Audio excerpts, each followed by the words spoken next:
cum montez priza asta în doza care e prinsă în perete. Prima dată trebuie să desfaci șurubul din mijloc, dar mare grijă să folosești o șurubelniță care e izolată pe partea aceasta. Desfacem priza ca să avem acces la marginile care vor fi prinse în lateralele dozei.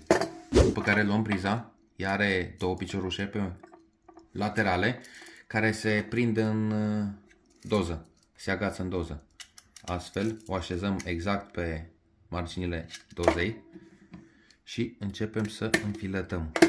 Un pic la stânga, un pic la dreapta, iar ea nu mai cedează. În momentul în care înfiletăm șurubul acesta, piciorușul se sprijină pe marginea dozei. După ce am montat priza în doza din perete, urmează să-i punem capacul.